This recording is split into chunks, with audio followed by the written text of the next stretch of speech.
தேனி மாவட்டம் வருசநாடு மூல வைகையில் மீண்டும் தண்ணீர் ஊற்றெடுத்து செல்வதால் பொதுமக்கள் மகிழ்ச்சி அடைந்திருக்கிறார்கள். தேனி மாவட்டம் வருசநாடு மூல வைகையில் மீண்டும் தண்ணீர் ஊற்றெடுத்து செல்வதால் பொதுமக்கள் மகிழ்ச்சி அடைந்திருக்கிறார்கள். மேலும் இது குறித்தான கூடுதல் தகவல்களுடன் எமது செய்தியாளர் பாலமுருகன் இணைகிறார். வணக்கம் பாலமுருகன், இது குறித்தான தகவல்கள். வணக்கம் சார்லதா. அதாவது தேனி மாவட்டம் ஆண்டிப்பட்டி தாலுகா மேகமலை அடர் வனப்பகுதியில் உற்பத்தியாகும் மூல வைகை ஆறு வைகை அணையின் பிறப்பிடமாகவும் வைகை அணையின் முக்கிய நீர்பிடிப்பு பகுதியாகவும் விளங்கி வருகிறது. தற்போது மேற்கு தொடர்ச்சி மலைப்பகுதிகள் மற்றும் வனப்பகுதிகளில் மழையின்றி கடந்த ஒரு மாதத்திற்கு மேலாக மூல வைகை ஆறானது வறண்டே காணப்பட்ட நிலையில் வருசநாடு வனப்பகுதிகளான ஓயாம்பாறை, வாலிப்பாறை உள்ளிட்ட பகுதிகளில் கடந்த சில தினங்களாக பெய்த மழை காரணமாக மூல வைகை ஆற்றில் மீண்டும் நீர்வரத்தானது தொடங்கியுள்ளது.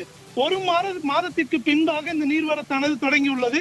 வறண்டு கிடந்த இந்த மூல வைகை ஆற்றில் மீண்டும் நீர்வரத்து துவங்கி இருப்பதால் குடிநீருக்கு மூல வைகை ஆற்றை பெரிதும் நம்பியுள்ள கடமலை மேலை ஒன்றியத்திற்கு உட்பட்ட கடமலை குண்டு, மயிலாடுமறை, வருசநாடு உள்ளிட்ட பகுதிகளைச் சேர்ந்த மலை கிராம மக்கள் மற்றும் அப்பகுதி விவசாயிகள் மிகுந்த மகிழ்ச்சி அடைந்துள்ளனர். சார்லதா, கூடுதல் விவரங்களுக்கு நன்றி பாலமுருகன்.